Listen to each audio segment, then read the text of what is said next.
All right, good Tuesday morning, everybody. I'm Jared Klein here with the Morning Rush. Let's start this morning with that shooting at Harris Teeter yesterday. We are expecting an update later this morning on what happened there yesterday. 2 people were killed and a third is in critical condition. Officers rushed to the scene a little after 1:30 yesterday afternoon. Investigators believe the suspect began shooting in the parking lot, striking 2 people. Police say a Good Samaritan leaving the grocery store used their own personal weapon to stop the shooter. The suspect was pronounced dead at the scene, and that Good Samaritan was not injured. 1 person in critical condition is being treated at UVA hospital for gunshot wounds. The county is still investigating the relationship between the victims. County police say they cannot confirm the victims' identities until they notify the families.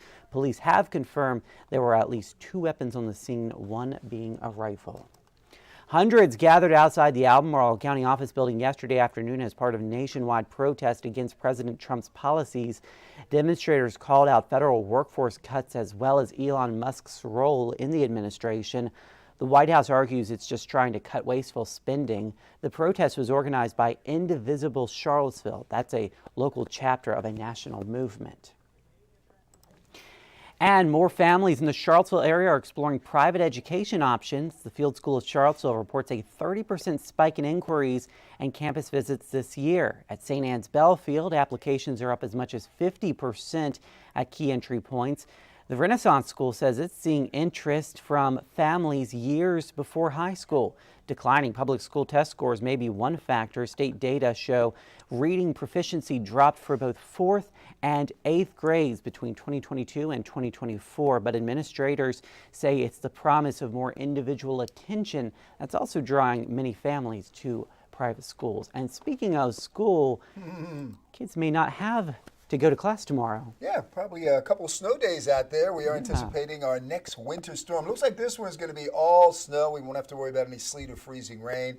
Today will be dry, though, with a mix of clouds and sun, only getting up to 42. That's certainly a lot colder than our normal highs. We should be in the low 50s. First alert weather days, Wednesday into Thursday. We'll see the first snowflakes developing between about 7 and 9 o'clock Wednesday morning. It won't be an all-day snow. We'll see a lull as we go through the afternoon to the evening, and then a second round of snow will move into the region early Thursday morning with some late-day clearing. We could see anywhere from 2 to as much as 4 inches of accumulating snow, so kind of a lighter event.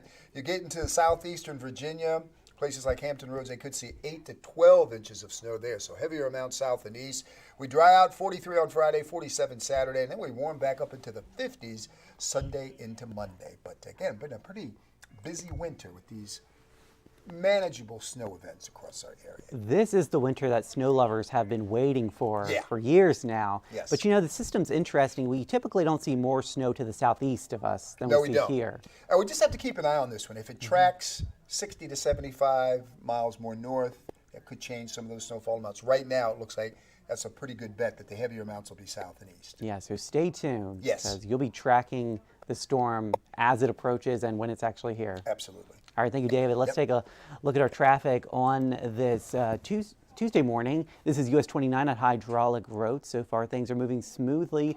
We'll see you again on 29 News at noon. Of course, we'll have the latest on that Harris Teeter shooting. We'll have the latest on that press conference coming up at 10:30 this morning.